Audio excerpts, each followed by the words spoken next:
Infrastructure, Ministry of Finance, the Investment Division, Ministry of Energy and Energy Industries, and National Quarries Company Limited. My name is Vishnu Danpal, and I'm the chairman of the committee. The Public Accounts Enterprises Committee has a mandate to consider and report to the House on the audited accounts, balance sheets, and other financial statements of all enterprises that are owned or controlled by or on behalf of the state. The Auditor General's report on any such accounts, balance sheets, and other financial statements, and whether policy is carried out efficiently, effectively, and economically, and whether expenditure conforms to the authority which governs it. The purpose of this meeting of the Public Accounts Enterprises Committee is to examine the audited accounts, balance sheet, and other financial statements of National Quarries Company Limited for the financial years ended 2016 to 2020, and a follow-up on the implementation of the recommendations in the committee's Omnibus Report of the 11th Parliament. The committee is desirous of hearing the challenges being faced by key stakeholders and National Quarries Company Limited in an attempt to determine some of the possible solutions to these challenges. The role of the committee, and this is very critical, the role of the committee is to help National Quarries Limited improve its delivery of services in an efficient, effective, and economic manner. The meeting has been held in public and has been broadcast live on the Parliament Channel 11, Radio 105.5 FM, and the Parliament's YouTube channel, ParlView. Viewers and listeners can send their comments related to today's topic via email, parl101@ttparliament.org, Facebook /ttparliament, X @ttparliament. I'll now ask members of the committee to kindly introduce themselves. Mr. Amin. Good morning, all. My name is Khadija Amin. Good morning, all. Francis Lewis. Good morning, Rudal Munilal, member. Good morning, John Jeremy, member. Good morning, Leroy Batiste, member. And just to let you know that Dr. Richard Citran is also here, and Mr. Colwyn Britt should be joining us shortly. And I'll just like to ask members of the witness, or members of the ministries, I should say, Ministry of Works and Infrastructure, please introduce themselves. Good morning, Chair and members of the committee. My name is Ian Ramlin, the Permanent Secretary of the Ministry of Works and Infrastructure. Do you have anyone else that you, PS? Please. Good morning, Chair and members of the committee. Rupert Ramharak, Senior Project Manager in the Central Planning Unit. That's it for Ministry of Works and Infrastructure. The Ministry of Finance, the Investment Division. Good morning. I'm Sharon Mohammed from Investments Division. Are you alone, Ms. Mohammed? No, I'm here with Mr. Tate. Good morning, Conrad Tate, Leadership Development Intern, Ministry of Finance. The Ministry of Energy and Energy Industries. Hi, good morning, Chairman and members. My name is Karinsa Tulsi. I'm Permanent Secretary acting at the Ministry of Energy and Energy Industries, and I'm joined by two colleagues who will introduce themselves. Good morning, Chairman and members. I'm Monty Bihari, Director of Minerals. Good morning, Chair. I am Pamela Ragby, a Senior Planning Officer at the Ministry of Energy and Energy Industries. Members from the National Quarries Company Limited. Good morning, Chairman. Honorable members of the Public Accounts Committee. My name is Ashmir Ghani, and I'm the Chairman of National Quarries Company Limited. I have 3 directors with me as well. Please let them, if they can kindly introduce themselves. Good morning, Chairman.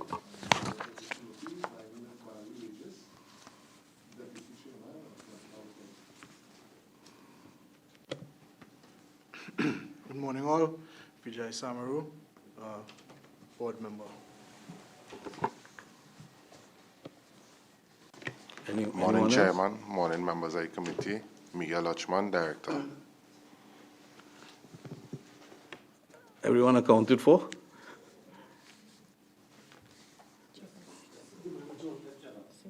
Okay, thank you very much. Also? Chairman, we also have members of National Quarries as here as well. Oh, I thought we read them up. Sure, go ahead. Please proceed. Good morning, Chairman, members of the committee. Gerard Matura, Acting CEO, National Quarries. Good morning, Chairman and members. My name is Nikisha Charles. I'm Corporate Legal Officer at National Quarries Company Limited. So, everyone accounted for now? Not yet. Okay, Not great. yet. Chairman. Good morning, Chairman and committee members. My name is Lyndon Ramata. I am the Chief Operating Officer for National Quarries. Thank you very much. Thank you very much, everyone. Good morning, Chairman and committee. Larry Phillip, Procurement Manager, National Quarries Company Limited. Good morning, Chairman and members of the committee. I am Stacey Foster, the Human Resource Manager at National Quarries Company Limited. If you don't mind me asking, how many people are here from National Quarries?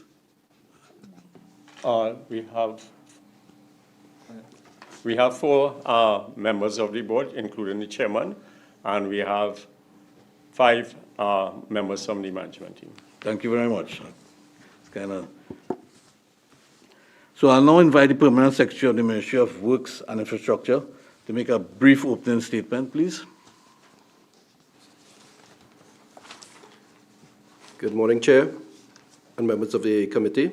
The Ministry of Works and Infrastructure wishes to thank the committee for its invitation to attend today's meeting, the focus of which is the examination of the audited accounts, balance sheets, and the financial statements for National Quarries for the fiscal year end 2020, and the follow-up on the implementation of the recommendations contained in the PAEC Omnibus Report from the 11th Parliament. It should be noted that the Ministry of Energy and Industries was the line ministry for the National Quarries Limited in 2020. The Ministry of Works and Transport was assigned the responsibility for National Quarries, a wholly owned enterprise with effect from August 30th, 2023. And the portfolio was transferred to the Ministry of Works and Infrastructure when the realignment took place, and when the ministry was split into Ministry of Works and Infrastructure and Ministry of Transport and Civil Aviation. Thank you very much. I'll now invite the Permanent Secretary of the Ministry of Energy and Energy Industries to make a brief opening statement. Thank you and good morning, Mr. Chairman and esteemed members of this committee. I'm grateful for the opportunity today as we focus on the audited accounts, balance sheet, and other financial statements of the National Quarries Company Limited for the period under review. As the committee is aware, oversight of the company was officially transferred from the Ministry of Energy and Energy Industries to the Ministry of Works and Transport, now the Ministry of Works and Infrastructure, in August 2023. I would like to emphasize that following this decision, both ministries collaborated to ensure as far as possible a smooth and comprehensive transition of this portfolio. The Ministry of Energy and Energy Industries acknowledges that National Quarries Company Limited has faced various operational and financial challenges over the years. In our capacity as a regulator of the mineral sector and the line ministry for the company during the period under review, we would have made efforts to address these hurdles through strategic oversight and targeted interventions and subventions. However, we recognize that there is always room for improvement. To that end, the ministry highly values the oversight of this committee. We wish to state that the recommendations arising from previous sittings have been instrumental and have contributed to overall improvement in the ministry's oversight of the company during the period. We look forward to a productive session and welcome the opportunity to address any questions relevant to our organization. Thank you. Thank you very much, P.S. I'd just like to now invite the representative of the Ministry of Finance, the Investment Division, to make a brief opening statement. Good morning, Chairman and committee members once again. The Investment Division of the Ministry of Finance is responsible for executing the investment policy as prescribed by Cabinet. Accordingly, the mandate of the division includes oversight, monitoring, and where necessary, the rationalization of government equity holdings in commercial enterprises. National Quarries Company Limited is one such enterprise. The company was established in 1979 as a wholly owned state enterprise to assist in rationalizing the supply of aggregate to the construction sector at the lowest possible economic price. The company operates quarries, mines, and sand pits and is involved in the mixing and processing of sand and gravel for sale to the state, private sector companies, and individuals. I thank the committee for the invitation, and we look forward to today's discussions. Thank you very much, Ms. Mohammed. Always good to see people from the Ministry of Finance. I'd like to now invite the chairman of National Quarries Company Limited to make a brief opening statement. Honorable Chairman, thank you for the opportunity to present responses and facts of National Quarries Company Limited as it pertains to the objectives of today's meeting. Since our appointment on December 18, 2025, just over 2 months now, the board has commenced a thorough review of National Quarries' operational practices, focusing on governance structures, financial management protocols, and compliance frameworks, aiming to gain a comprehensive understanding of the company's organizational structure, operational efficiencies, and management oversight mechanisms. In this regard, we have identified that all is not well at National Quarries and have started working with management to address this situation. This board is steadfast in its fiduciary duties, committed to upholding robust corporate governance, prudent financial oversight, and accountable management of public resources. Thank you, Chairman. Thank you very much, Chairman. I'd just like to start the question and to Mr. Matura. Mr. Matura, just quick, if you could just let me know, please, or let the committee know, how long have you been a staff member of National Quarries? Chairman, I have been a member of National Quarries from July 2022. July 2022? Yeah, July 2022. Yeah. Okay. Would you consider National Quarries to be a large purchaser? To be a large purchaser? Yes, we are. We do purchase services and goods. Yeah. Would you mind defining large? Well, in terms of a dollar value, we do purchases from a lot of contractors in terms of the services, and it's anywhere around 5 to 8 million per month. Yeah. And do you mind also letting the committee be aware of your procurement processes? Yes, currently we are compliant with respect to the OPR regulations. So we are abreast of that. And we do subscribe to all the regulations with respect to OPR. And what's the size of your procurement unit?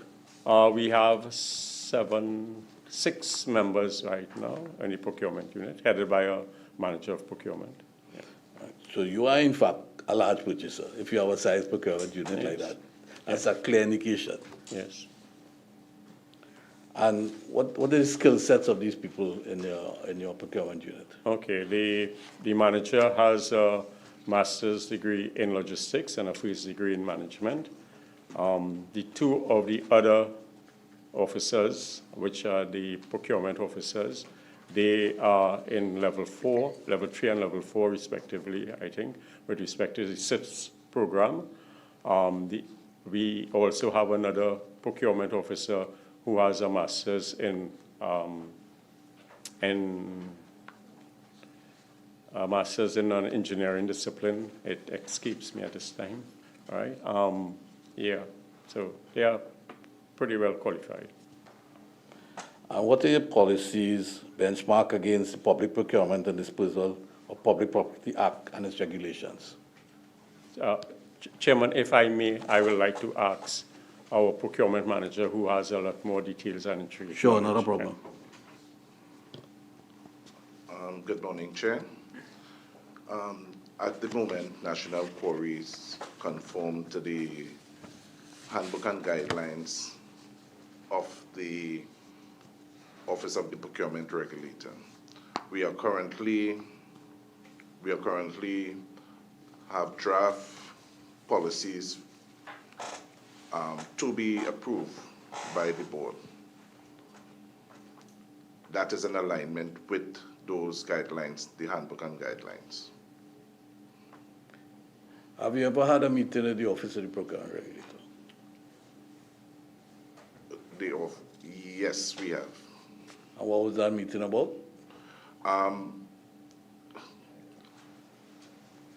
The meeting I met not too long about contracts, how we deal with contracts as it relates to some legacy contracts that we have currently in the system. How long have you been at the National Quarries? August 2021. And progressively, have you seen the procurement issues being identified and addressed? Yes. In what way? It was a challenge in the beginning because we had to get the staff on board. What does that mean? I beg your pardon? What does that mean? You have to get the staff on board. With the procurement,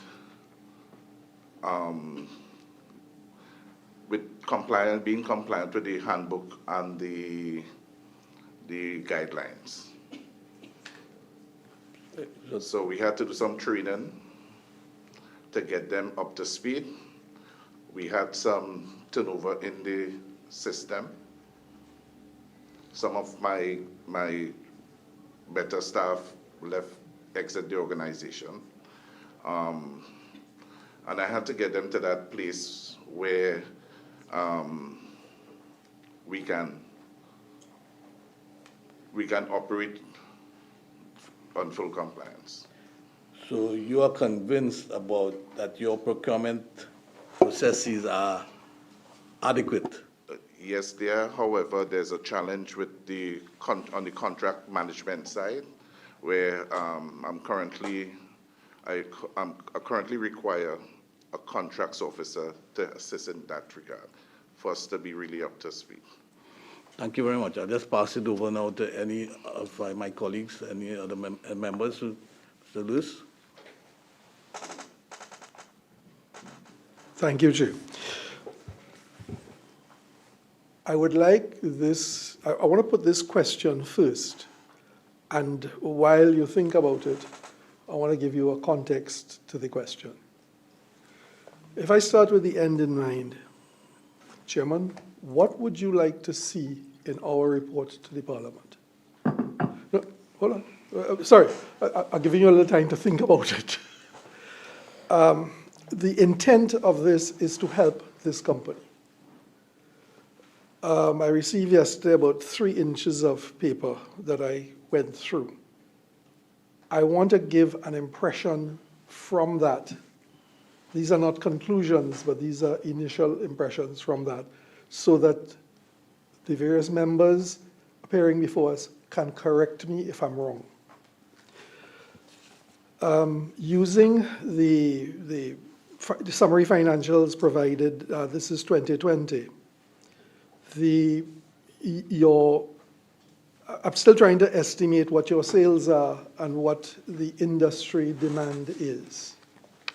But when I look at your balance sheet, your liabilities significantly exceed your assets by quite a significant degree. 156 million in liabilities to 39 million in assets. Now, these are old numbers. These are 2020 numbers.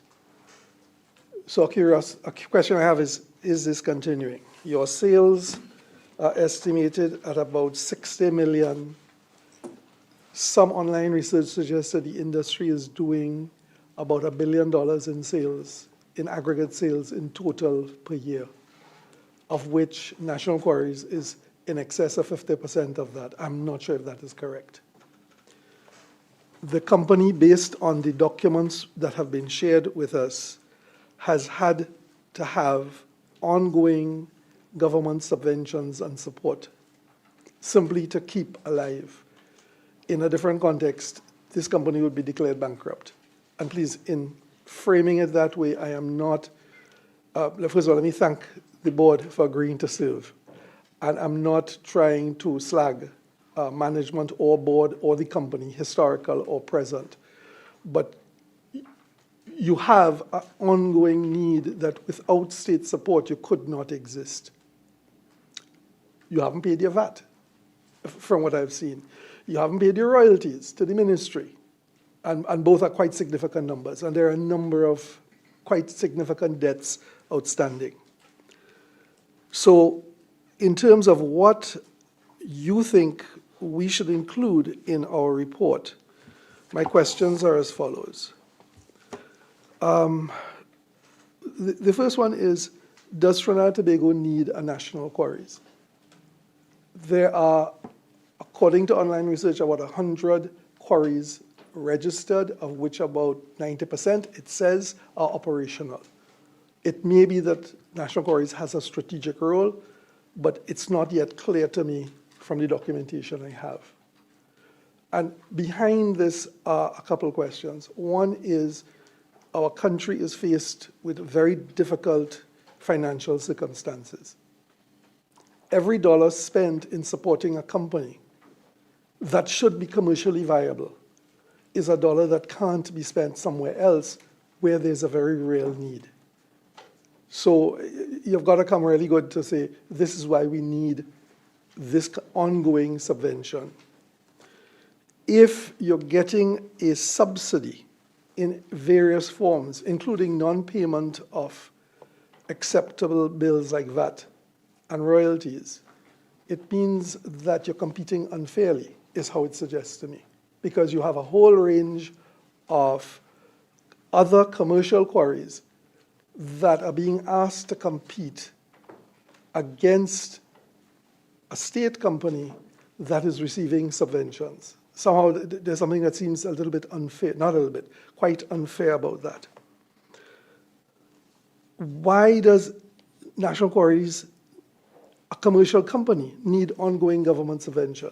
I could understand you got instructions when COVID hit to not retrench staff. I understand that you may need capital injections for major equipment purchase, but can you pay your bills on the most basic level of a commercial company?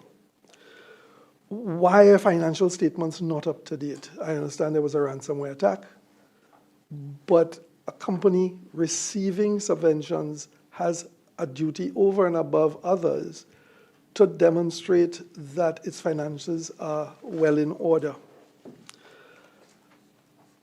Why the level of turnover? Information supplied, and I welcome to be corrected, is that from 2016 to now, that's 10 years, or 2016 to 2025, 9 years, 8 CEOs. Now, granted, of those 8, 3 were acting. The longest acted for 3 years. Others acted for 3 months. Why is the company so toxic? And if building this company to go forward requires a good, strong management team, why would professionals who have a future want to work here? And this is not, please, let me stress, this is not criticizing anybody in the management of the board. It's how do you attract people and keep them? Even assuming that you pay reasonable or competitive compensation. How do you keep people where the reputational risk appears to be significant? So these are some initial impressions based on the information provided. And I'd be very interested, Chair, in the other questions that members may have, but also the company's response to this and a conversation on how we may help them do the job that they've accepted to do. Thank you very much. Your main question, if I may, Mr. Lewis, is that you want to know essentially the relevance of national quarries. That's one, but the starting question, thank you, member, the starting question is, we have a report to write on this company to the Parliament. And these guys are serving. If you could draft the report that we need to write, what would you want to see in it? The top 3 things. Thank you, Chair.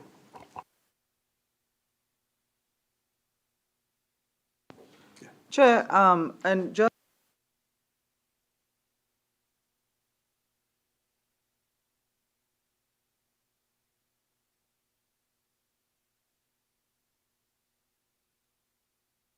blinking. All right, thank you. Chair, just sort of newly appointed. Thank you so much. Chair, this is a newly appointed board. Yes. Clearly, based on your submissions, you have had issues going back a number of years, reflected by the short service terms of your CEOs that the member mentioned that raises red flags, your lack of submission of financial statements, and the question for the new board, because the board has to answer questions that go back before your term in office.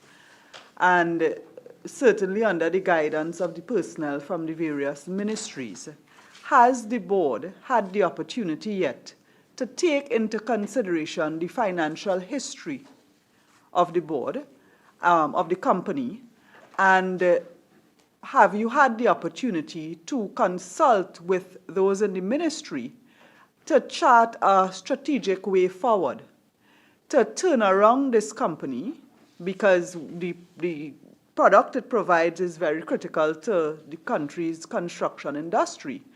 But how do you plan to manage, given the current financial state of affairs, or have you had that opportunity? And if you haven't yet completely put forward a strategic plan, at what stage are you in that process?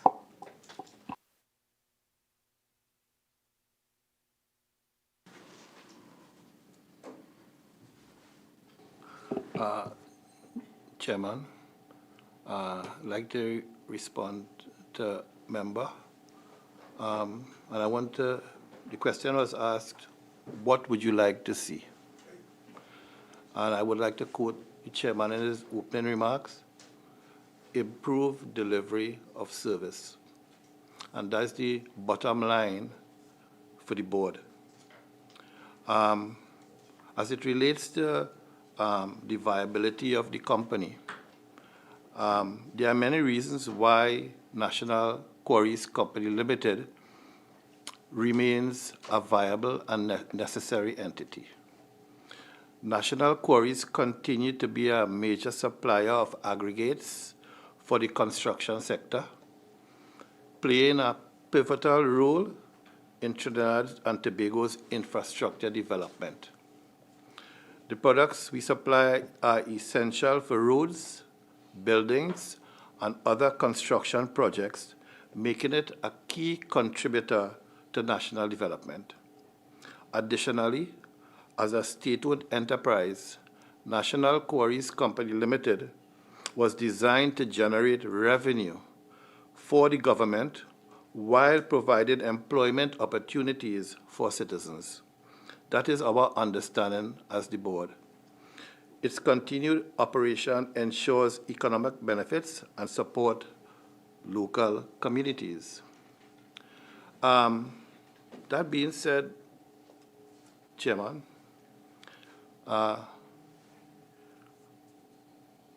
when we came in as a board, we realized that National Quarries, like I indicated, was not in a very good position.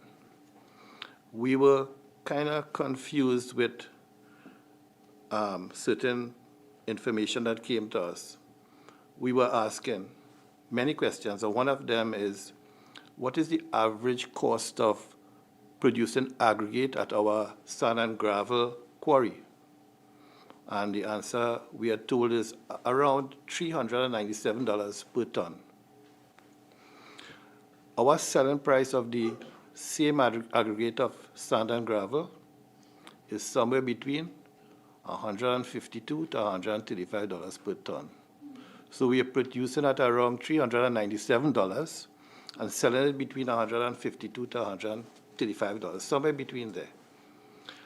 The average cost of producing aggregate at our limestone quarry, where we use material for construction of roads and so on, the average cost is around $325. Our selling price of limestone, which is crushed iron, is somewhere between $155 to $150 per ton. For the period 2020 to 2025, National Quarries recorded a total loss of $135,800,000. National Quarries received government subventions from years ended September 2022 to September 2025 to the sum of $154,570,000. So when I indicated initially that National Quarries is not in a good place, it clearly, the figures demonstrates and justifies what I have said. So we, as a board chairman, we try to assess what could contribute to something like this. I mean, pure business sense needs to be applied. And one of the first things that came to us as a board when we went into the corporate office, we realized that there was a significant gap in the management in terms of being a cohesive unit. So if your human resource chairman is not a cohesive unit, quite frankly, we are going to become very disjointed and we are going to become unproductive. That method of approach there, that attitude, we realized was not confined to National Quarries corporate office, because within a few days of our first board meeting in January, we took the liberty to go and visit the quarries at our limestone quarry and our sand and gravel quarry. And we realized there also now that there was a total disconnect of management and staff and disillusioned staff and little or no accountability. That is the information we get in having a informal meeting with the employees of the company. We will understand something, Chairman. This is broken, but it's nothing that cannot be fixed. With the right guidance from the board and in an effort to change the attitude of the management and the way business is done with the company, I am of the firm opinion that what the company was mandated to do initially, that could be delivered. That is the thinking of the board presently.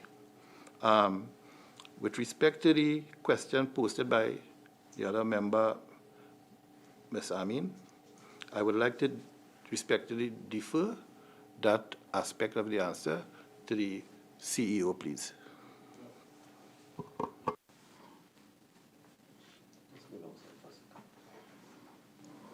Thank you, Chair, and thank you, Chairman. With respect to the question posed by the member Khadija Amin, I think she asked what's the relevance of National Quarries. I'm just, if you may, if you could. Sorry, yeah, sorry. If you can repeat your question. I asked, given the financial situation, well, the lack of financial reports, the fact that you have had several CEOs with short terms in office and several other red flags, and the apparent losses of the company, have you had the opportunity with this new board to sit and decide on a strategic direction to turn around the company? All right. Yeah, thanks again for your question. Mr. Lewis asks about the relevance. Yeah. All right. My apologies. Okay, so with respect to the management team having the discussions with the board in terms of forging a strategic direction which will remedy or at least assist those the poor financial performance in the past. Yes, well, prior to this present board being in place, we would have recently completed a strategic plan that would have been for the period up 2014 to 2026. And that strategic plan was shared with our current board. And we are in discussions in terms of how we go forward, what sort of tweaking will be necessary with respect to that strategic plan, in addition to which we are in the final stages of completing an operational plan for the current financial year. So those are our initiatives in terms of how we can move the company forward, both on a short-term and a long-term basis. Thank you. Minister Munila? Yes. Thank you. Thank you very much, Chairman, and good morning. Assalamu alaikum to those visiting us here. Mr. Chairman, I just want to, forgive the pun, but quarry down a bit. Drill down, we would say, in my part of the woods now, onto a particular matter. And I'd like to address the Chief Executive Officer only because the acting CEO, of course, indicated that he was in the company, I believe, for about 4 years or so now. And from the information received, had been acting since February 9th, 2024, if I'm not mistaken. So would be probably in a possession of a little more knowledge than the chairman or other members of the board at this time. Now, my overall question I want to ask, which is really a preliminary question, linked to both Member Amin and Member Lewis' interests, is the overriding question is, what would be your synopsis, analysis of the remaining life of each of the operations that National Quarry would be involved in, limestone, sand, gravel, in the context of how feasible this company may be going forward, given that reality. And that is linked to a piece of information that came to me, and I'm almost certain it should be in the 3-inch pile that Member Lewis alluded to. I have in my possession here a letter, and I'll just ask for the clarity. It is addressed to you, Mr. Matura, as Chief Executive Officer. Interestingly, dated May 2nd, 2025. Now, that's an interesting period, because as I think as a matter of public record, on April 28, 2025, there was a general election here that led to a welcome change of administration. And that happened on the 28th. On May 1st, unless I'm not mistaken, a new Prime Minister took office, Mrs. Prasad Bisesa. But it was on May 3rd that several of us here took an oath as ministers on May 3rd. And a letter that is addressed May 2nd, in that interregnum, so to speak, that letter addressed to the Chief Executive Officer came from the desk of the Permanent Secretary, Ministry of Works and Transport. I'm almost certain it's not the Permanent Secretary that is before us today, but from another person. And I can't make out the writing because I don't know if it's a law that you must sign where nobody can recognize the signature. We do that in the public service, so we only know the title of the author. We can't say clearly. And I don't want to guess because I don't want to call a name that is not there. And this letter says, approval of the project for the production of remaining reserves and closure of the limestone quarry of National Quarries Company Limited. And it addressed to the CEO from the Permanent Secretary, indicating that a decision was taken. I'm not sure if this was taken by Cabinet. In fact, yes, taken by Cabinet by minute number 717 of April 17, 2025. So April 17th, 2025, and agreed for a project for the production of remaining reserves and closure of the limestone quarry project of the National Quarries Company Limited at a cost of generally 6.6 million Trinidad and Tobago dollars. Now, I want to ask now, what is the status of this? in that period of in-betweenity, so to speak, the Ministry of Works communicated a very recent cabinet decision at that time, 17th April 2025, to close the limestone quarry project. So that when you answer now in terms of the feasibility and, really the economic prognosis of going forward, to what extent has that factored into your analysis, and is that a decision that has been rescinded? Is that a decision that is active before you now? What is the status of that, so to speak? Through you, Chair. Thanks for the question, member. That letter that you referred to there from the Ministry of Works and Infrastructure advising of the Transport. Advising of the closure of the limestone quarry. No action has been taken on that at this point in time because I don't have any approval or any instructions from the board in terms of going forward to act on that letter. Okay. And my So overriding question. with respect to the life of the both quarries, the life of both quarries will be determined by the reserve estimates, which is a technical exercise which is conducted by trained surveyors, etc. With respect to the sand and gravel quarry, we are in the process right now of doing some borehole exercise. That is basically getting the reserve estimate, but that is limited to one or two sites that we believe is feasible in terms of the aggregate. So in no way that exercise will be comprehensive enough so as to speak to the life of the entire quarry. That exercise is being done to guide us in terms of where is most feasible for extraction purposes.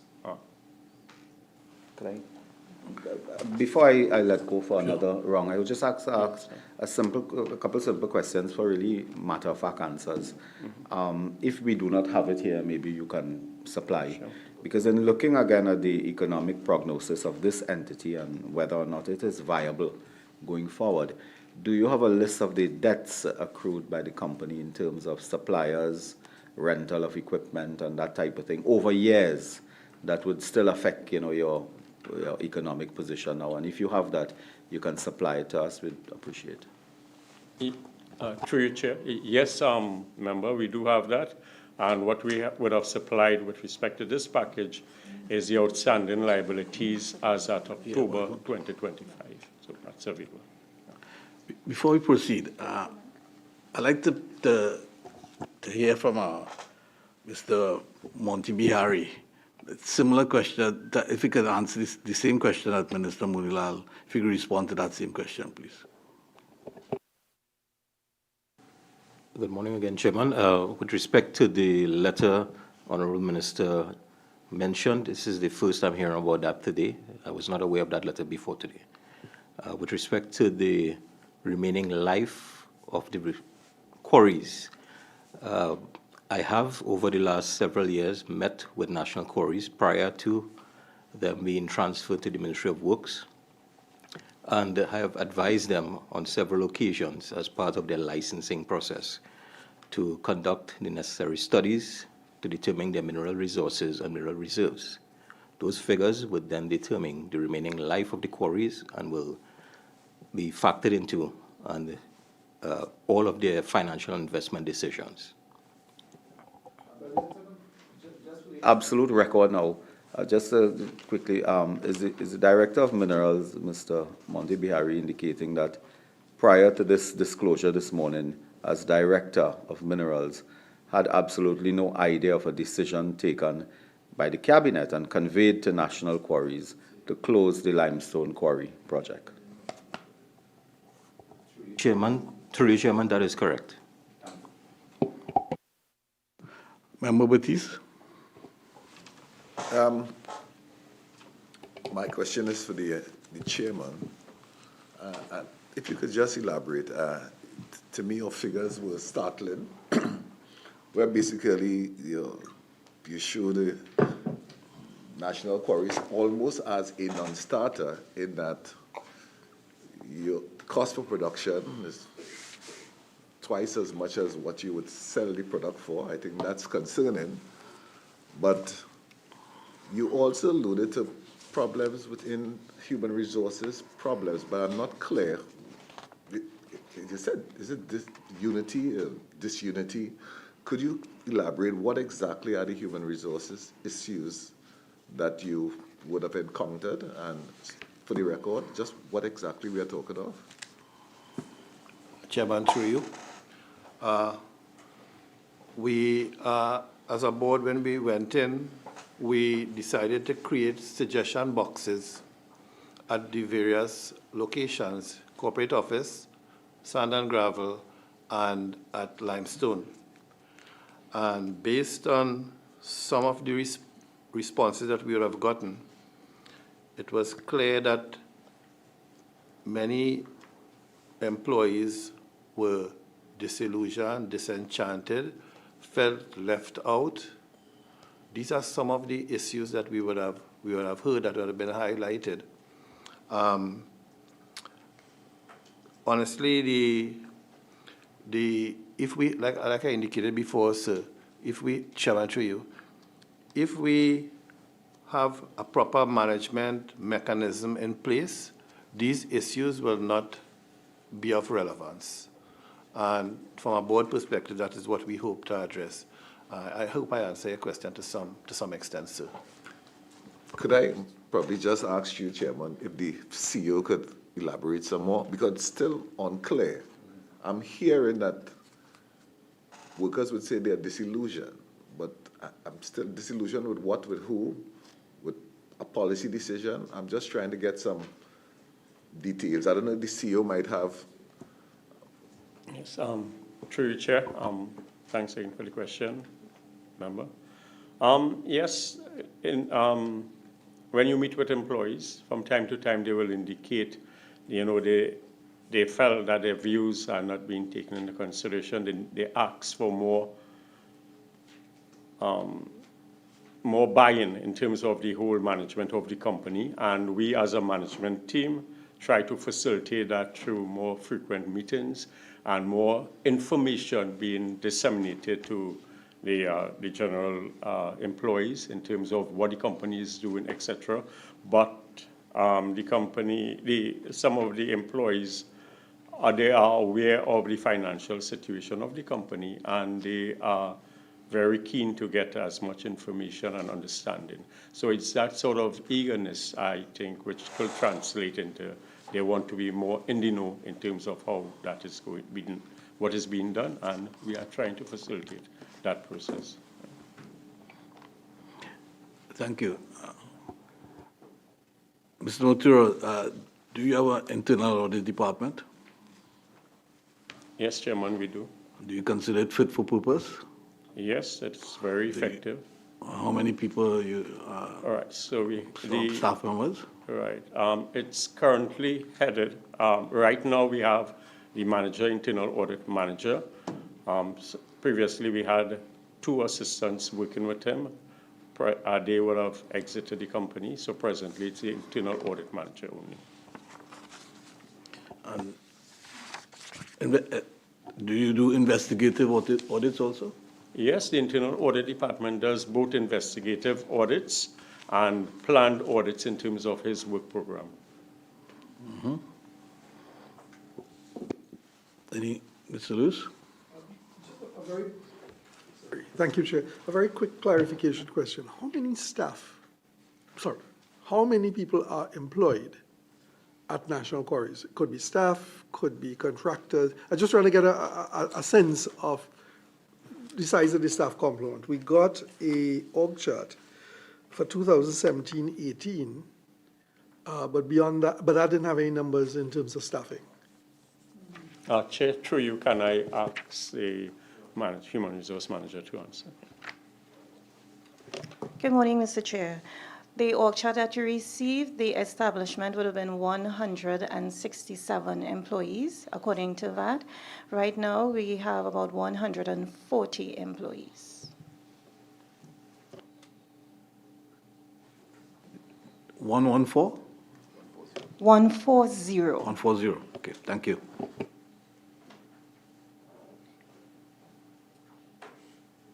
Mr. Lewis? Mr. I have a few related questions to human resource matters and so on. I took note a few minutes ago that the staff component would be 140. From reviewing the materials, you do have staff in several areas, technical staff and so on. But I was very concerned with some data provided for 2016 to 2020 in our documents. And again, I want to address the Permanent Secretary and the Permanent Secretary in the Ministry of Energy and Energy Industries, who, again, is not the personality that was during this period of time, but who holds the office now of Permanent Secretary, that it is passing strange that a company that has been in the red and that has such liabilities and outstanding payments for a range of services, including rental of equipment and so on, would have a list of consultants. And it's part of the public records, I'm just going through quickly. Alemon Hackett, Alison Pariag, assist with pre-qualification of vendors, HR consultant Bacon Woodrow and D'Souza, bioresearch laboratory, water sampling, Sherian Steele, Dave Peer, marketing consultant, Delphi consultant for system review, IRO consultant Derek Cyrus, Earth investigations for aggregate, Edward Soon and Company, auction of OS equipment, Ernest Williams, IT consultant, Esteem Image, HR consultant, Geotech Associated, Mineral Reserves and Mine Designs, Human Systems Limited Consultancy Services for CEO position, a position that we have seen as a revolving door. James Trim, Health and Safety Assessment, Joel Engineering, Mobilization Cost for Reference Work, Procurement Consultant, Keith London, LNS Surveying, HR Consultant again, Lima Pollitt, Michael Hart, Marketing Consultant. Now you tell me what we need a marketing consultant for. Peggy Mahabir, Finance, PricewaterhouseCoopers, Strategic Planning, Tomlin HR Solutions, Recruitment Services, Total Benefit Specialists, Trintoplan Consultants, for a figure of $4.3 million in total, in a company that clearly has some financial challenges, given the market situation, to pay bills and, balance their books and so on. Would this range of consultancy be deemed to be quite necessary and essential for a company like this that do have some in-house capacity in several of these areas? There's a consultant here for chairing disciplinary hearings and preparation of chairman's report. The period is 2016 to 2020. Would that be deemed to be, proper governance, that you can spend millions of dollars on matters like these in a company that admittedly face serious financial difficulties? And I don't know if the Permanent Secretary in the Ministry of Energy and Energy Industries can comment on this, although, as I said, it's certainly not the same person who held that position. But it seemed to me that even the ministry with responsibility for national quarries over those years had some responsibility to monitor this plethora, myriad of consultancy services gone wild, and keep in check a company like this that had so much problems. And we don't know if this continues today because I don't have the up-to-date data before me. But maybe the Permanent Secretary, Ministry of Energy, Energy Industries, and indeed the Permanent Secretary that has responsibility now at the Ministry of Works and Infrastructure may need to reflect on this. Good morning again. Thank you, Minister Member, for the question. So from review of the documentation over the period that would have been submitted to the Ministry of Energy and Energy Industries, as well as questions that would have been raised in response to queries that were raised from this committee, even in the past, the ministry, from my understanding, would have gotten a justification for the consultants and for the members of the executive team that would have been recruited by the company to address specific challenges. And so the rationale really, from my understanding, was that these persons would be brought on to address the challenges that the company was facing and to try to bring the company back to a position of profitability. And so that was the intention. Whether that was achieved through the interventions is, I think, another matter that would have to be addressed. Yes. Chair, through you, if I may give the opportunity to respond. The Ministry of Works and Infrastructure is looking at process optimization. Something as a lab. The Ministry of Works and Infrastructure has a lab. It has borne equipment. We also would have to work with Ministry of the Mining Division, Ministry of Energy, right? So that in terms of hiring a consultant to go and do soil borings, I would try to optimize and use my lab and my boring equipment to save on that cost. So I need to reduce my costs, like in 2025, the fiscal we give 55 million subvention. This year is 50.2. So we're looking at options of reducing the costs in terms of supporting the reduction of the operating expenditure. One further question for me. We're dealing with the years 2016 and 2020, and to the representative of the Ministry of Finance, as far as the data we've been presented by the Secretariat and presented by National Quarries, that the last audited financial statements would have been 2020. Hence the reason why we're dealing with we're working at 2016 to 2020. What would be the response of the Ministry of Finance to this? Just having this state enterprise on government subventions, having data, financial data, audited only up to 2020. Part of the role of the Investments Division is monitoring. So we would have written the company on the outstanding financial statements. We had gotten timelines of when the statement will be completed. As of February 2026, they submitted the 2021, and it was submitted to the committee. They have said that later in September, we will get the 2022, 2023, and they are going out for auditors to do the other years. In addition to the financial statements which is outstanding, the division collects quarterly reports for the company. We collect cash statements of operations, and we collect their management accounts. So it's not that we don't have data for the company, we just don't have the audited. But the company has been up to date in all of its submission of its reports. What do you mean by up to date?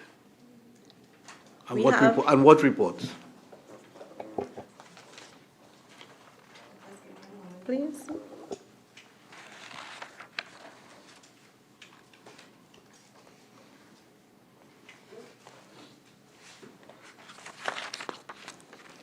So in accordance with the manual, the State Enterprise Monitoring Manual, we have board minutes from Quarries as of January 2026. We have the cash flow of operations, January 2026. The investment and securities report, December 2025. The litigation report, December 2025. The debt portfolio, January 2026. So from 2016 to 2020, who audited National Quarries? company audited that? Is it the Auditor General? No, I believe it may have been more. I'm not sure. Mr. Muturo? Yes, that is correct. More Business Solutions, yeah.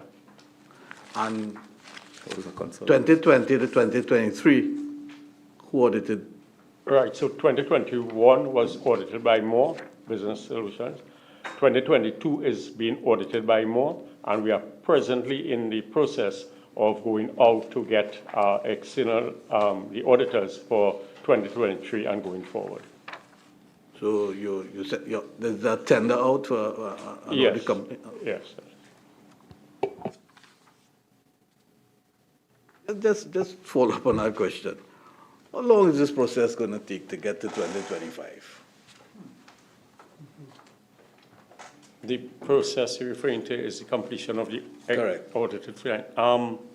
So presently we are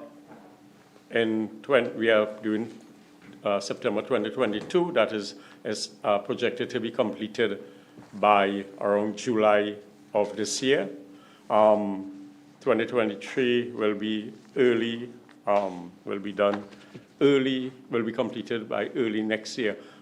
If I may, Chairman, just to explain the reason why 2021 took such a long time and why 2022 is taking some time, and also 2023 will take much longer than normal, is because of that cyber attack, which led to the loss of our then accounting software. So right now, in order to prepare audit schedules, you have to use all the source documents. You don't have the software again to build your schedules, etc. So it takes a long time now, a manual process, to develop those audit schedules for the auditor. In addition to which, when the auditor now is reviewing those schedules, etc., he or she cannot go to the software to do his interrogation. He now has to resort to verification and validation through the source documents. So up to September 23, it will take some time. Going after that, it will be much easier and much faster because we have now our software in place, our accounting software. Thank you. Could I give way to Member Lewis? Thank you. Thank you. It's a very quick follow-up question. You had a ransomware attack. They had no backup systems in place? I mean, many companies simply do daily or weekly saves, so at least you have a start point should something happen to your main system. Chair, through you, Member. No, there was no backup in place then. What we are currently doing is making sure that our system is more robust, including with backups.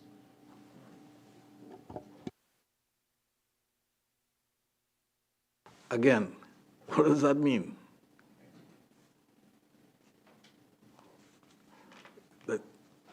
What does that mean? You're making sure. Okay. So currently, our software is backed up both on the cloud and also external. All right. So most of our the accounting software, the human resources software, etc., those are backed up now. Off-site? Off-site, yeah. Okay.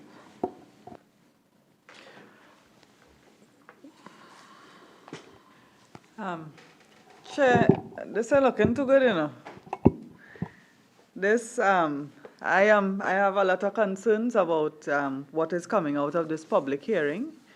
This enterprise recently changed ministry, and therefore the public servants have a serious duty ahead of them to treat with the affairs of the National Quarries Company Limited. It is not an area of business that should not be profitable. You now have a businessman as the head of as a chairman. You have a new board, and I think this may be the opportunity to really professionalize the organization in a way that it would be run as a profitable company, notwithstanding its contribution by way of providing materials at lower costs because of how critical a role it plays in the government's construction industry. I have so many questions, but now I'm stumped because of the revelations coming out. I wanted to go into the role of the, in terms of your quarry operators and their requirement to submit records on time. The quarry industry in Trinidad and Tobago has become an area where that has been infiltrated by the criminal element. And this affects the business of national quarries. I want to get to some real discussions about what the practical situation out there is, because there are quarry operators that are not licensed and so on. And I wanted to find out the total number of active quarry operators you have. Your submission indicated you had a total of 45 in April 2017.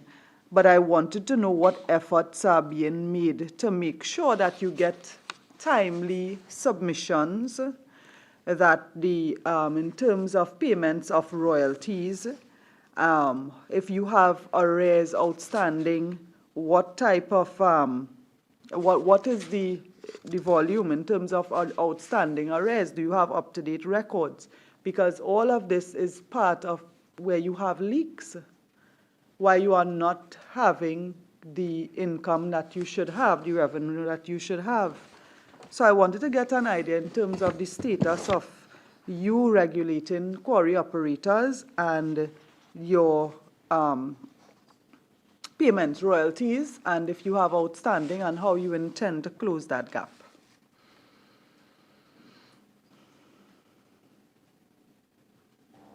Thank you for the question. I think that would be for the Ministry of Energy and Energy Industries with regard to the monitoring and the regulation of the quarry operators. So despite the requirements under the Mineral Regulations and the Mineral Act, there continues to be challenges, as you have noted in your question as well, with regard to the submission of reports that are required.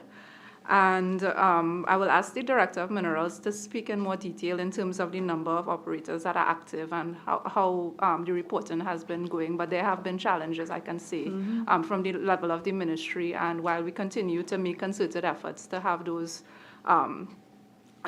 reports coming in, it continues to remain a challenge. And I'll ask the Director to speak on that in further detail, as well as with regard to the status of the licensing of the operators as well. If I may, the Director of Minerals, when you responded to that question, please identify also the security challenges. Thank you, Chair. It's quite a number of questions in one, but I'll attempt to answer them. Yes, there are challenges, as members indicated. There have always been challenges in this industry, as far back as I can remember.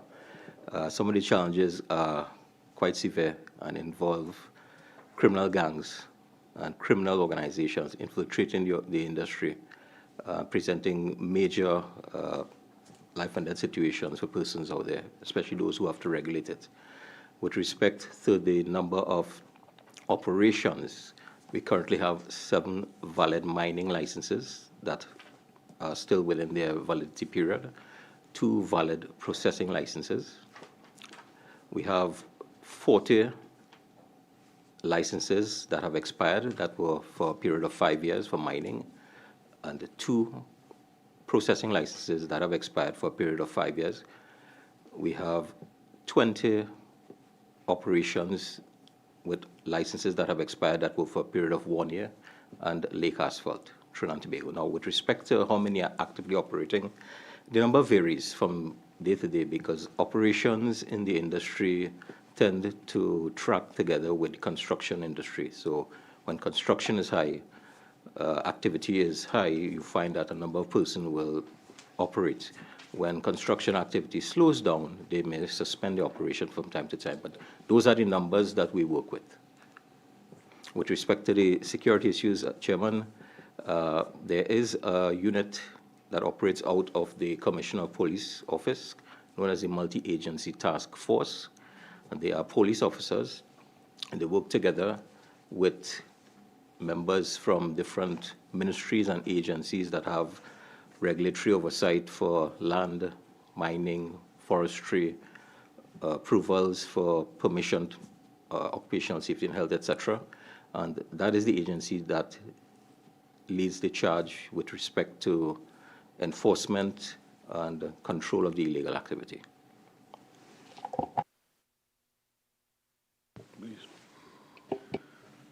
I just want to verify, Chairman. I think you said production costs are $397, rounded off at $400 a ton, and sales could vary between $152 to $135 per ton. Did I get that right?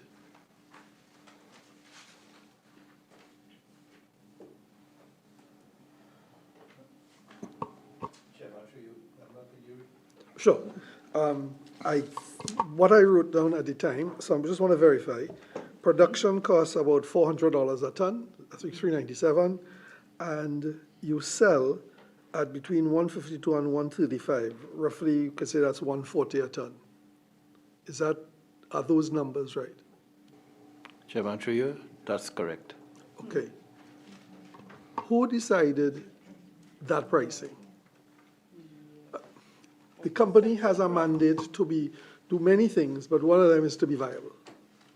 You're selling at 35% of cost of production. That's not a one-off. Well, I'm assuming that was a consistent decision on pricing to sell below cost, and not by a few percent points. We're talking to sell below cost by 65% below cost. Who decided that? How did that come about? Thank you, Chair. Chairman, through you, for clarity and a more informed response, I'd like to defer this question to the CEO, please. Thanks, Member, for the question. Thanks, Chairman. And through you, Chair. The price, our current list price that have to be approved by the Board of Directors, we continually look at our pricing to determine that it is the most appropriate price in terms of what the market supports and provides. We have recently done, so what the management team will do is look at that, do that analysis, and if there is any reason for change in price upwards, we will make recommendations to the board to get the approval. Late 2025, we would have done a market sort of analysis in terms of the pricing, the current pricing, and where that is that there was one product that our price was slightly lower than the market price. So we felt that there is a room for movement there, and a board notice currently being prepared for the next board meeting to have that price change upwards so that we will be in line with the market, because currently right now the market is very soft because construction is sort of down, so there's high level of competition in the market. We have to be very mindful. If we raise our price any too high, we will lose the customers that we currently have because it's very competitive. So there's where we are, Member. I hope I answer your question. No, I haven't heard an answer. Based on the numbers shared by the chairman, and I'm very willing to just look at the period, CEO, of up to 2020. You were selling below production costs, correct? Correct. You were selling a lot below production costs. The company, you is not directed yourself, sir. The company was selling at significantly below production costs. Correct. Based on the numbers shared, it was selling at 65% below cost of production. Right. The cost of production that the chairman would have shared is the current cost of production, but even so the cost of production back in 2020 would have been lower, but it would still be greater than the price, the selling price. Yeah, but by how much? Because we're not talking 5%. We're talking it would have been quite a significant amount. Significant, yeah. Let me see if I can help Member Lewis. I think what we're trying to get at, you made a decision in the past, the company made a decision in the past to sell below production price. Did you make that decision pegged on a number or a percentage? Because if the price go up, that means, and your percentage remains the same, your price to sell will also go up.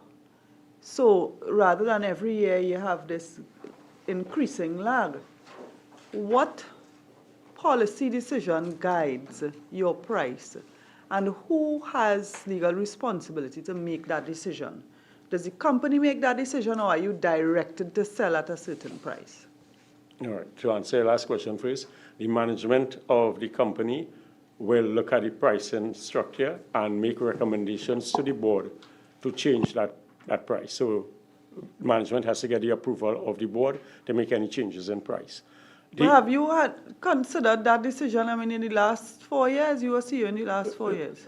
Well, for the last 2 years, right. So, so that has been analyzed. But what I'm saying currently, right, there is only one product, which is not a major product, that is our price is slightly below the market price, and a small percentage from what I remember the analysis, right? So that if we shall raise the prices of our other major products, it is a very real possibility that we will lose even further sales, so that we will get even in a more difficult financial position. So we have to manage the selling price. Yes, we know it is lower than the cost right now, right? But, it is lower than the cost, right? So you lead into a loss. So what we are doing, apart from analyzing and looking at the price, we're also trying to manage costs, because we feel there is where we have some latitude. Have you made any recommendations to the new board concerning this matter? Concerning the price? Yes, no, the price. No, not as yet. In next board meeting, this month's board meeting. So it's carded for discussion. Yes. Through Chair, could you just explain what is? I understand the price is set by the market essentially, so you're looking to, it drives what you would sell your product. So what you have control over is the cost of production. Okay. What really represents the significant element in this cost of production that has now made a situation where what you can sell for, which is dictated by the market, is significantly lower than the cost of production? What comprises the cost of production? Significant. Yeah, through you, Chair, and thanks, Member. The significant components of the cost are basically we have some fixed costs involved in that component, which is like basic salary, also security costs, that type of fixed costs. We also have variable costs, which is a major component, which is the cost of the equipment, the heavy equipment that is required for extraction purposes, for mining purposes, and for haulage. So those are your two major components, the fixed costs and your variable costs. That's the component, major components. As a follow-up question, sure. Because at the end of the day, the business model, if you're going to become a business, at some point in time, you have to be able to sell to make some profit. Right now, you're selling with certainty that you're selling well below the cost of production. Where you have, what can change in terms of and continue the business I'm talking about. So I want what can change in this cost of production to make it into a business model, because right now it's very difficult to see it as a business model when you're starting off with selling at 65% less than the cost of production. Yeah, yes, through you again, Chair. The two major components where we have control over, which if we have the right measures in place, could lead to a reduction in cost, is one, the use of the heavy equipment. Currently, in the absence of exploration data, particularly at the sand and gravel site, so we are now in the process of trying to acquire exploration data. And exploration data is simply to tell us where we have feasible aggregate to do the mining and the extraction. So we are in the process of doing that whole exercise, which will guide you. When we have exploration data, we will use less equipment, or less equipment will be required in terms of the mining operations, because then you will be using your equipment only for particularly development of the pit, where gravel has been indicated, and the extraction. Currently, right now, in the absence of that exploration data, you have to use your equipment to sort of trend to see where there is gravel. Yeah, exactly, which is a very costly exercise. All right, the other aspect of it is with respect to our maintenance plans, our processing plans, both of which has passed the useful lives. We will really like to have funding with respect to major refurbishment or replacement of these plants. So to the extent that we could have major refurbishment of these plants, it means the maintenance costs will be reduced, and also the throughput, the efficiencies of these plants will be increased. So that is our two major aspects where we can increase our effectiveness and efficiency. But at this point in time, through you, Chair, if it's okay with you, member, I would like to ask our Chief Operating Officer to elaborate more. Hi, good morning again. So in terms of our existing operations, we have contractors that are currently paid on a per hour basis.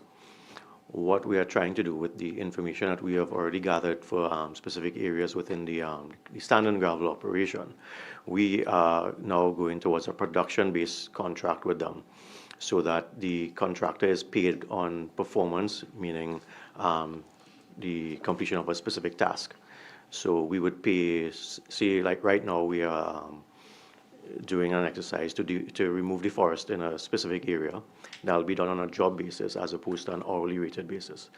As well as following that, we will have further work to remove overburden and raw material to bring to the plant, and the contractor will then be paid on a per ton basis for providing that to us. So it's in the contractor's best interest to be able to provide it to us in as quick and efficient manner as possible. Follow-up question. Just to see what I've heard here, it means it was the chairman, the contractor's interest. If you've been paid by the hour, that will, to me, that created a level of inefficiency that you needed to deal with as a matter of urgency.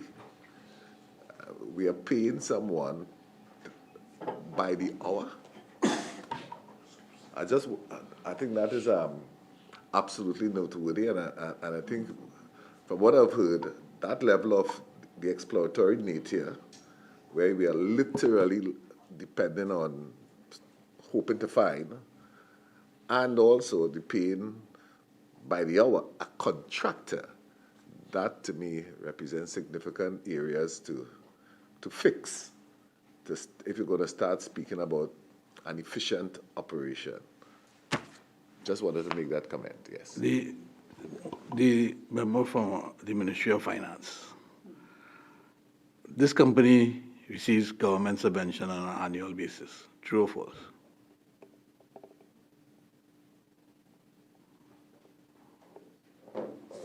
Well, I can't say. It will be from the budget division. I'm not sure if the line will be able to say. Yes, they receive subvention. Okay. Are you aware, or maybe through the copies of the minutes, are you aware that this company is selling its product for less than its cost of production?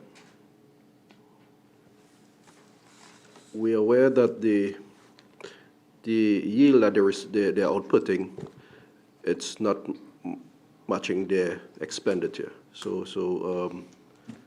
And there's a deficit which we supplement to ensure that they at least operate and continue. The challenge we face We received this organization in 2023. We have been doing some background research. Apparently, this is an organization where the fields, the reserves are approaching the end of life. Preliminary information indicates a remaining 10%. We need to get it validated. Both the limestone and quarry, there's a life expectancy. These fields are reaching the end, right? So when you output, the challenge we face is when you go down sign a contract, and the contractors, the yield from the contract don't yield the material, right? They can't sell it to basically earn the revenue to offset their debts. So that's why the government supplements them. Is it possible to get a response from the PSN Energy?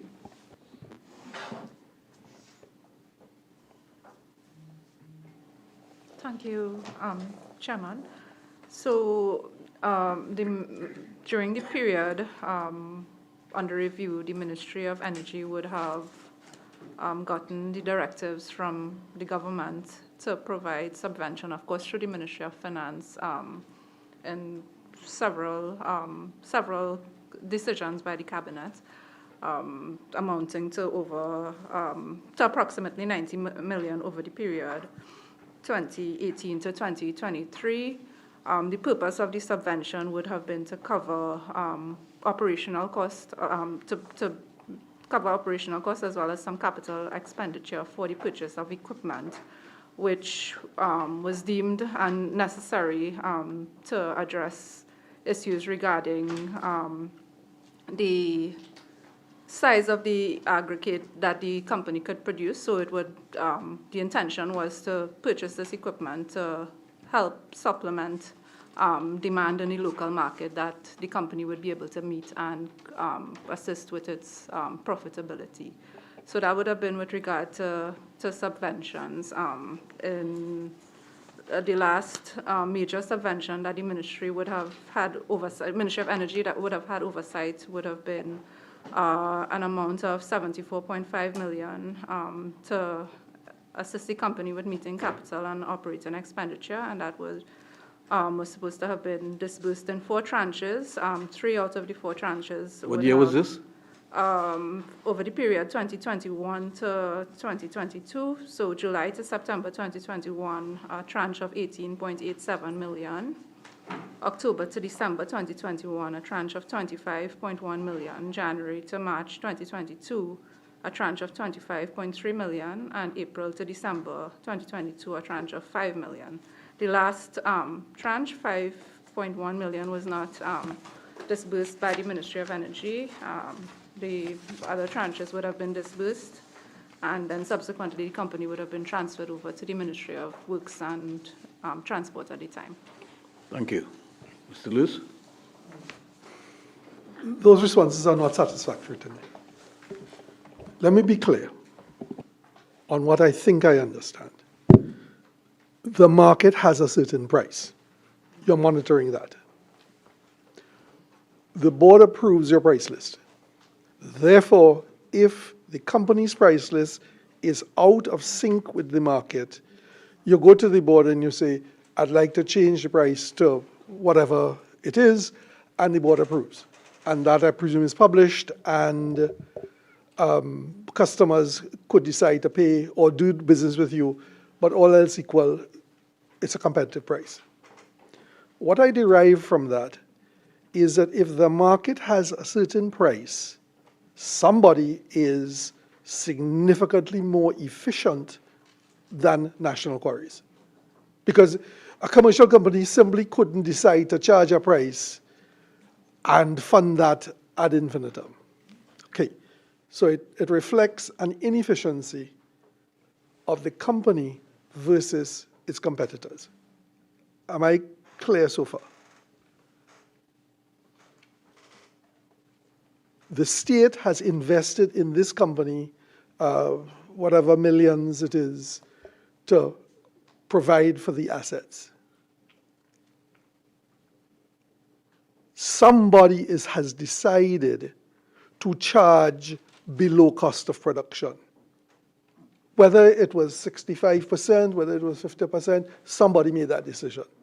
It may have been a good decision.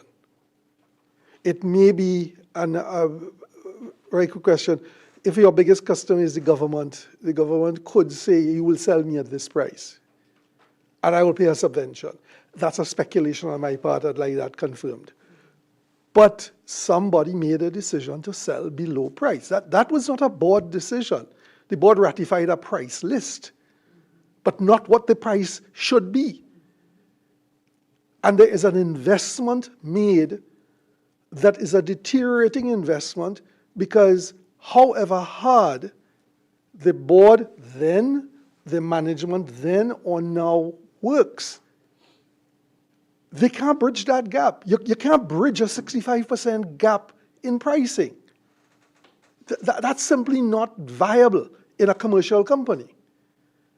So somebody is asking this company to produce at a high cost, sell below cost to sustain something.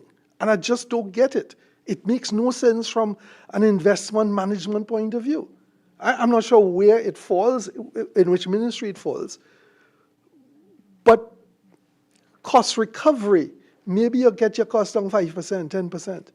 Yes, there are cyclical costs. Yes, there are fixed costs. Yes, you could change how you pay your contractors by job versus by hour. That is not answering the question about why such a significant difference between selling price and production price. So out of that, two things arise. One is your inefficiency seems quite significant. So, Chairman, when you say this is a broken company, this is not broken. This is not viable. That's what these numbers suggest. And I'm asking for clarification. Could be wrong. And the second is, maybe there was a strategic decision taken to say, it is okay, we will cover your costs, but we need aggregate produced at this price, for whatever the reason is. And I'm not questioning that, I'm not ascribing motive to that. But I'm trying to understand this pricing decision not making sense. Could you explain that?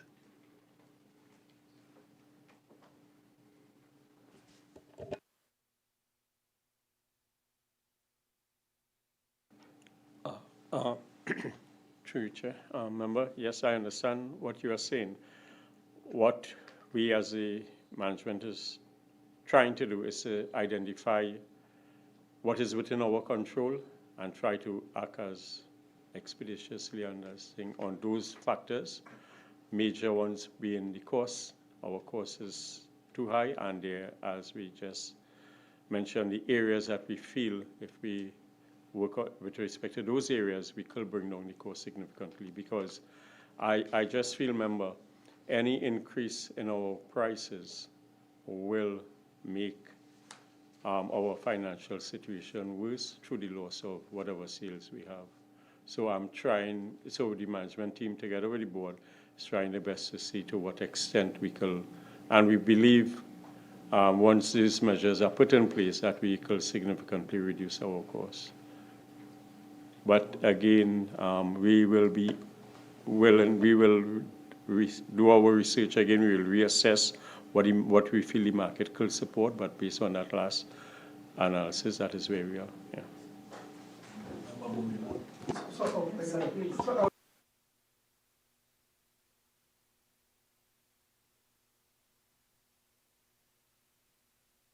Thank you. I'm directing my question, and thank you very much, CEO, for responding. But it's not giving me an answer. I understand you're doing your best you can within constrained circumstances. We have to believe that either previous boards were crazy, the previous managements were crazy because they decided they're going to charge below cost of production to be competitive. And somebody had to okay that. Somewhere, that had to be all right. And so the question maybe should be responded to by the ministries present, that this is not fair to this company to be asked to operate. Yes, we will cover your bills, perhaps in the fullness of time. I would suspect that when I look at it, and I've seen comments about HR and very little done in training, well, there are no money for training. That creates a risk for the company. Preventive maintenance, that creates another risk. We're exhausting our existing quarries, yet another risk. And the company isn't being allowed, encouraged to be commercially viable. How come? Something not reading right in all of this. Thank you, Chair. Thank you very much, Chairman. I suspect that we would have to, wind up in a little while. So I just wanted to ask 2 or 3 short questions, just for the record, because members of the public and indeed members of the press, I believe, are also following the discussions this morning. There are several references this morning to this cyber attack. Just for the record, could the CEO indicate when this took place, what it involved, what reports were made to which authority, and has there been any update since then on any conclusion in terms of investigations or those held culpable, any action taken, and what is the status on that? Because throughout the documents and so on, we have reference to this hack, as they call it, a hack on the system and deleting, destroying materials that would be important for the company's records and the activities of the business. It involved the loss of software and the inability to satisfy auditors and so on. That's one. Secondly, what is the status of any overdraft facility that may be available to the company at this time? The second question. And then the third question that I really want to put a generalized question is, could the company indicate to us what would be the current status? And I'll just look at the document here. What is the current financial status of National Quarries? And to what extent can you determine that that is accurate given the absence of dated audited financial statements? So those were the 3 areas. Thanks, Member. Thanks, Member, for the 3 questions. With respect to the overdraft, the second question was with respect to the overdraft. No, presently there is no overdraft facility for National Quarries.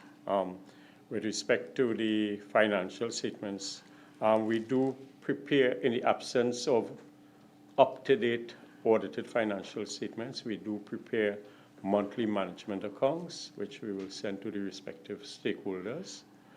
With respect to the cyber attack, that occurred in 2023, around April, thereabouts, I think. We have a report on it from the IT administrator, which I think would have been sent in this package, but I can always confirm and make that available to you.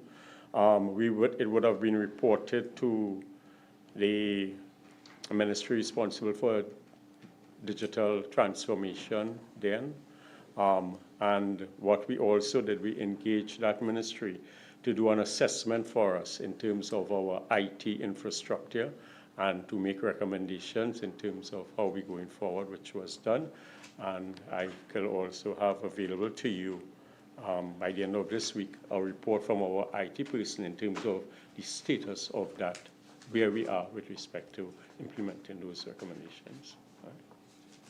Did you respond to the issue of the up-to-date financial? Right. So I say in the absence of the up-to-date financial statements, what we do is we prepare monthly management accounts, which are circulated to the respective stakeholders, ministries, etc. Okay. Okay. Yeah, thanks. I would like, I think this is the CEO, just to, whether or not I know you spoke to, whether it's my words, there appear to be some underinvestment taking place that is allowing the inefficiency.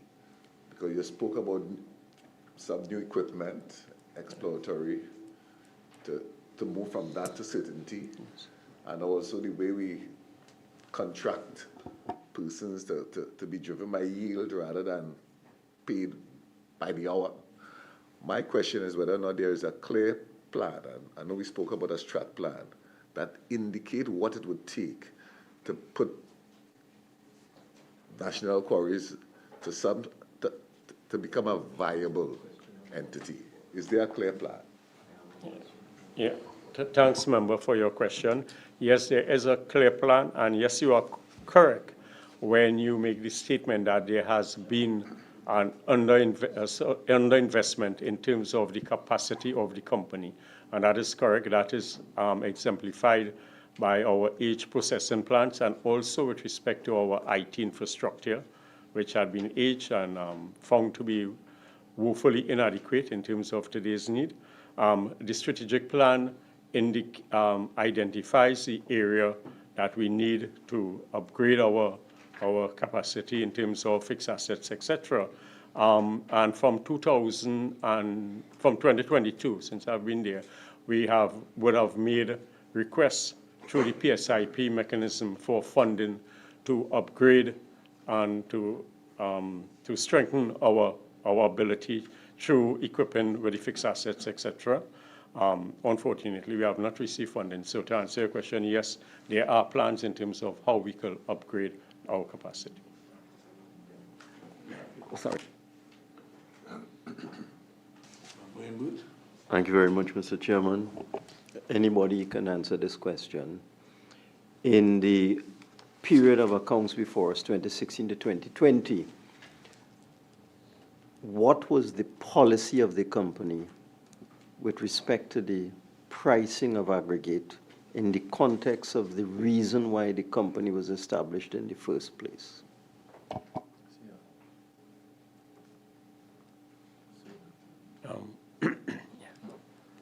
Thanks, member. In terms of a definite policy which existed then, in terms of the pricing, I'm unable to state. I will defer to any of the other members who were there for around that period of time. Follow-up, is that written anywhere? Is it documented anywhere in the company's records with respect to the policy during the 2016 to 2020 period with respect to the pricing of aggregate provided by the company to the local industry? Is that documented anywhere? Member, not as far as I know, but I could do the research and I could have a response for you by the end of this week. Is anybody at National Quarries aware that the company was established to stabilize prices of aggregate, to prevent other suppliers of aggregate from the private sector from overcharging for aggregate, and to provide a low-cost source of aggregate? Is anybody here aware of that?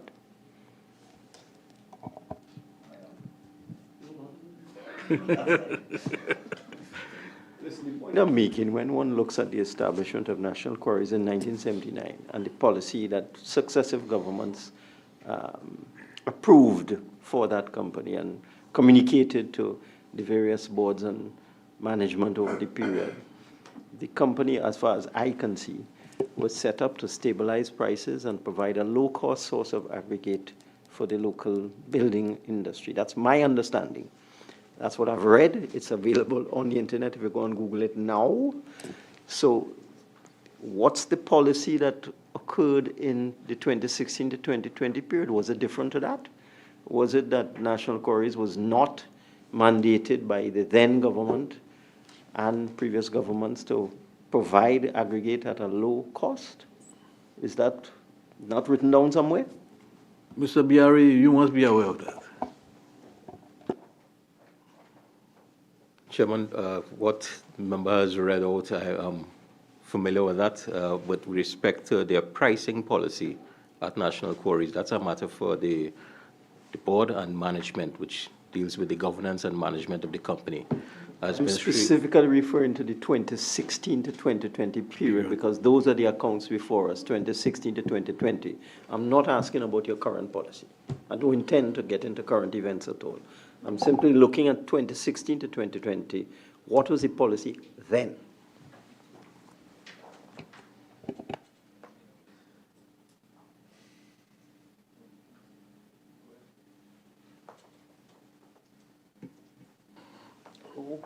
Minister, with respect, let them answer. You don't get involved with that. Anyone would have been around at that time? Well, if they don't know, let them go and check. That should be on their website. Yeah. Minister Munilal. Mr. Chairman, the point here is only the Vice Chairman and myself may have been around. But I just want to read, to add to this discussion and raise the matter in the context of what we have been really talking about for the last half an hour or so, the viability of this entity and whether or not in satisfying its original mandate, which I'll quote now, whether or not that is still feasible. And I reckon to say that the former administration during that period, 2016-2020, that administration then, which is the period under review, recognized that that original mandate may not be feasible in the circumstances. The original mandate read, just for the record, something to the effect of, the original mandate of the National Quarries Company Limited is, quote-unquote, to supply aggregate to the construction sector at the lowest possible economic price to facilitate the major development projects either in progress or earmarked for startup. That was the original mandate. And the term, I just want to underline, economic price, and we can argue with that and discuss that. But such was the deep concern at that time that I venture to say that a former Minister of Finance in 2017 actually took a note to Cabinet to divest National Quarries Company Limited and spelled out in detail in that note to divest the reasons for doing that, dealing with the economic state of the company. The note was subsequently withdrawn in 1774. But it exists. It exists on the records, and the very deep concern exists. In fact, there was an economic analysis of the Ministry of Finance on this in 2017.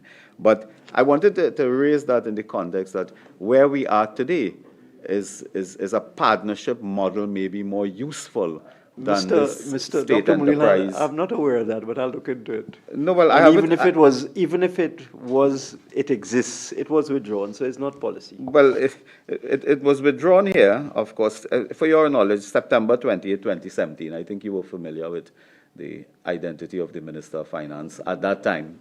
So I have no recollection of what you talk. And that's fine, that's fine. And that is fine, Mr. Chairman, that's fine. But I'm just reading the economic analysis from the Ministry of Finance gentlemen. then to put into context my question, and here comes my question. To what extent can the National Quarries look at some type of private participation, if only to save this entity and return to its original mandate, which was raised by the former? Listen, neither myself nor the former PS, who is right here, have any recollection of that. So we'll have to look into that. That is a matter of fact issue, so I don't want to entertain. That's a matter of It's a statement matter and of allegation fact. on your part. I can circulate to all, to the media, anybody, the withdrawn still note. doesn't prove I am not anything. concerned with that. As a matter of fact, the record is there. I raise my question in the context of the calamity, the economic calamity that we face now. To what extent can we mitigate that with some other model of business? And I leave it there. May I say the fact that both former ministers of finance and permanent secretary in the Ministry of Finance don't recall the note, to me is nothing. I mean, I don't read deeply into that. I mean, there are thousands of notes passed your desk over the years and so on. Okay, thank you very much, member. Just one final question for me. As an observation, I'm taking us back to the period under review and your response to the questions from the Secretariat. Of the 43 audit reports completed since 2016,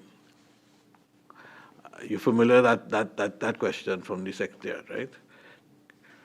How many were rated high risk? And this is over the period moving forward.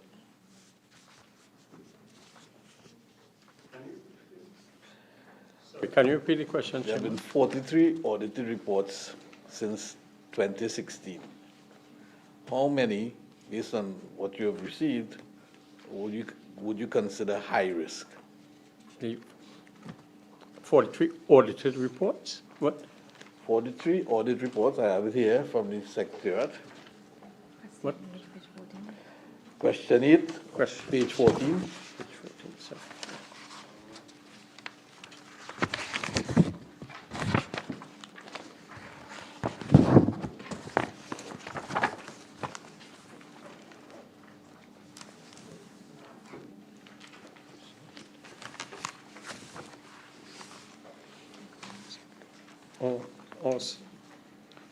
Oh, sorry, internal audit reports. Yeah, I was just focusing on external. Sorry, my apologies. All right. Not too interested in the external, okay, right? all right, yeah. Reports. So you're asking of these 43? Yeah, how many are considered high risk? I mean, the way I view these internal audit reports, they are all significant, and I will say, I mean, we treat all of these audit reports very seriously, because any aspect will be deemed high risk if there are flaws or if there are inadequacies to be addressed. And what would be your response? I will say all are high risk. Yeah. No, but when you receive a high risk report, what would be your response? Oh, our response will look at the issues identified and by the internal auditor. More particularly, we'll see what was the underlying cause, and more importantly, also the recommendations, and see how we can implement those recommendations of the internal auditor. Any suspected financial impropriety? No, none of these from my recollection. For that entire period? Yeah, not. I can't recall. I know there are a lot with respect to the internal controls, etc., but not financial impropriety. No. Okay. Yeah. Mr. Chair, if I may add. Yeah, sure. The period 2020 is under investigation by the Ministry of Works and Infrastructure. The period 2020, when COVID came out, National Quarries, their former board, entered a contract with the contractors when the contractor section was literally dead. And when they tried to basically produce, they could have the yield to pay the contractor. It went to court. Court determined it. National Quarries was garnished, and literally they come into the state to assist with the payment of the rest of the debt. That is subject to investigation right now. Cabinet is a report that has to go to Cabinet. Thank you. Thank you, PS. Yeah. Well, before you continue, Member Lewis, I just try to make this final observation or comment or question from members, if you don't mind, and before we bring a conclusion to the meeting. Thank you, Chair. I'm conscious of the time as well. Earlier, when we were discussing pricing, and even before that, there was mention of illegal activity in the sector.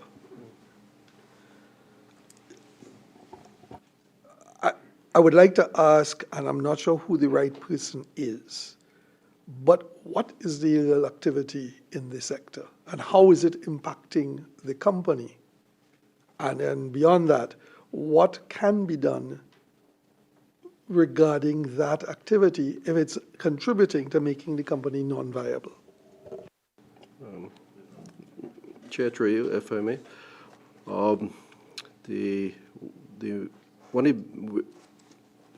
major weaknesses National Quarries has is the internal controls. when you look at the regulatory control from government, there's the Minerals Division that controls the mining licenses or whatever. But they don't regulate the sales and marketing section of National Quarries. If you look at the business continuum, that is where the crime is happening, right? Simple as a contractor who is contracted to do quarrying is also a purchaser, right? This is one of the intelligence we have. We investigating it. We look into it. That purchaser is owing the company, payments, right? So how can is a conflict of interest if you have a contractor who is quarrying is also selling on the market? Just to be clear, so the company hires someone to do some quarrying, and that someone or that entity is also the purchaser of the output of that quarrying, is what you're saying? Yeah, these are just intelligence reaching us to verify. We have to read background checks. I know that the National Quarries is a major supplier for Agua Santa plant. Simple as diverted cargoes of quarries reaching Agua Santa plant. That's one of the reported allegations we have that we investigating. So there is, as you put it, because you have weak internal controls, you cannot have proper value chain accountability. So it's like persons using the company as their own tool to basically profit illegally. So we're looking into it and see how we can do the design for regulating the sector better in terms of. So when earlier reference was made to illegal activities, am I to take it that the illegal activities are a consequence of the company's internal controls not being strong enough, so somebody or bodies are siphoning off product that they're not paying for? Is that illegal activity, or is there an illegal activity happening with other quarries? And I'm speculating, because it is illegal, they're able to produce at a price or sell at a price that makes national quarries non-viable. So it's two different things. Yes, One's internal, yes, the other one's external. I'm so- trying to get a sense of how big is the problem? Back in the days when I was doing the crackdown in the legal diesel racket, we ended up in the quarry mines, and what we found out, the black market diesel was reaching the quarries. They were selling, they were basically getting it next to nothing for the diesel to run the plants and operation, and they were selling their products and making huge profits. So it's linked to other crime networks that's happening. Good. Thank you, P.S. Thank you. Member Amin, any final thoughts, comments, questions?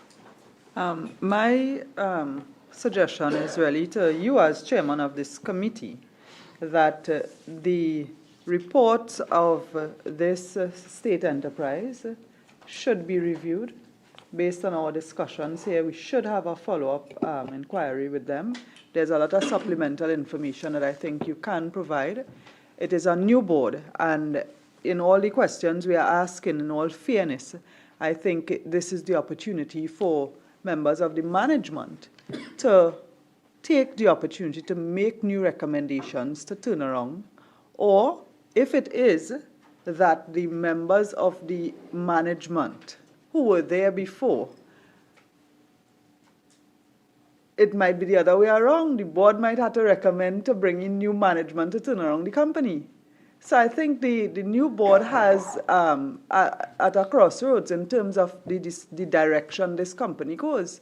So under the guidance of the public servants, I think the chairman and the members of this board have some serious considerations to take on and then make those recommendations to this committee, because I don't think that the report coming out of this inquiry will be satisfactory in any way for this committee to take to Parliament. Thank you. Thank you, member. Noted, and we'll respond accordingly. Member Lewis? No, I'm good, Chairman. Thank you. Thank you. Member Munilal? Fine, thank you very much. Member Batiste?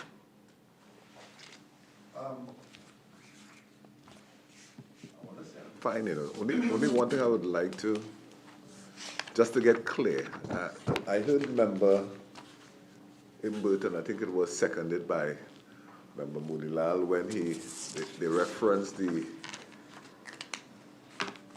reason that, or the purpose for national quarries, and almost like to be a price setter. It sounds to me like you're a price taker. If originally the intention was that national quarries was to help keep the price of aggregate down, I'm not seeing from all that you have said. It seems to me you take whatever price is out there in the market. So it looked like that purpose has been lost somewhere along the way, and I would really like clear recommendation. I think you all have it. You all know what needs to be done. If the burden is being placed on national quarries to be a viable entity, then it must be plain to all and sundry what it would take, the level of investment it would take to become a viable entity. So I look forward to get information to that effect as what it would take to become a viable entity. Yes? Thank you, Chairman. So many things we didn't get to ask, Chairman. No. I suggested, member, that we return with the national quarries at a later date.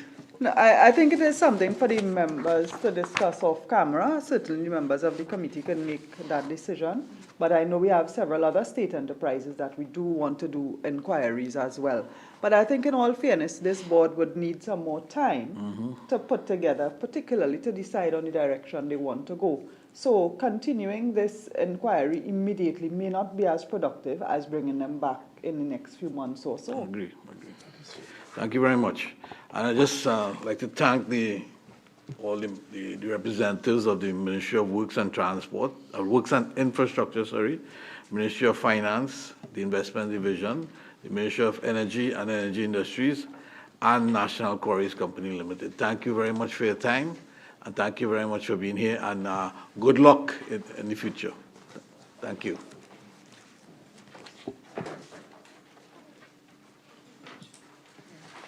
Chair, we have some discussions after the